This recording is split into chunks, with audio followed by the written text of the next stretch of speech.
Look who decided to finally show I know, up. it's amazing. Not on vacation again. Our garden, what? Our garden's been looking in disarray without your It attention. has, and you know, there's a lot of things that need to be done. Because it's been in disarray, we need to start thinking about those raised beds and getting those raised beds ready. Or for that matter, if you got gardens in the soil, this is the time of year to start doing it because we're about 2 to 3 weeks away from starting to plant those, what we call fall gardens. Yay. So what you want to do is you want to start thinking about compost, or the key ingredient is stimulating microbial activity. Now, microbes in the soil, you know what microbes are. They're Yes. just all those tiny little things that exist in the soil.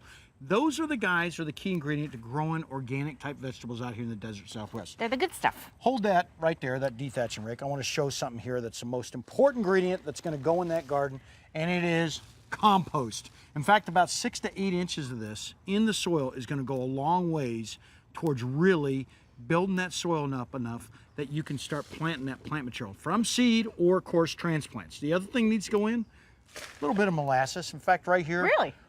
Molasses, grandma's molasses.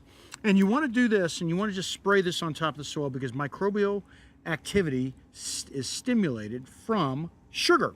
But how So do you- molasses works out real well because the fact that basically got a lot of sulfur in it, lowers that pH, it's real important, Okay. and it feeds that microbial activity. Sugar does the same thing, about 20 pounds per 1,000 square feet. But how are you spraying molasses? It's You so can go thick. ahead and put it in a hose and sprayer, or you can just mix it in, maybe just a coffee can or just a regular can, and just pour it throughout the garden itself. Okay. Goes a long ways towards really doing a good job on not only stimulating that microbial activity, but at the same time, it's going to lower the pH. So it's really going to be going to do Use a your good job. words. Yeah, going to do a good job on really getting that garden and getting it really perked up because you're growing soil before you're growing plants, Okay. and that's what we do. We've got these raised beds out here. They're about 4 foot wide by about 12 foot long and about, 6 to 8 inches above the soil line. You don't need a whole lot, folks.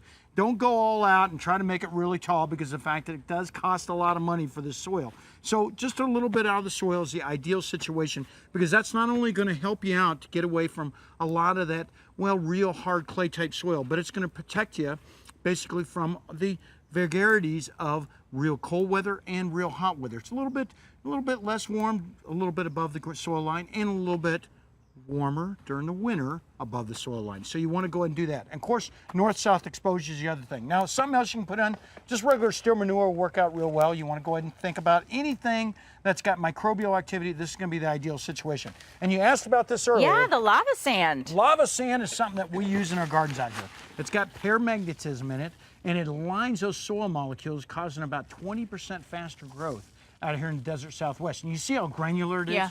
It's got a lot of microbial activity in it, and it's got a lot of micronutrients in it. So it really holds up, and it really holds in a lot of those trace elements in the soil, causing faster drainage, which is real important for a lot of our herbal type plant material that we've got out here. Something else, a little bit of compost tea. In fact, compost tea, here it is right here, and I go ahead and let me just turn that on. I create what we call an aerobic type compost tea. This is a little bit of aerator right there. That's a mineral aerator. And we push air into the compost tea, and that air causes that aerobic type situation, which stimulates microbial activity again. So again, the key ingredient is microbial activity. Now, one more thing, I just heard the rap.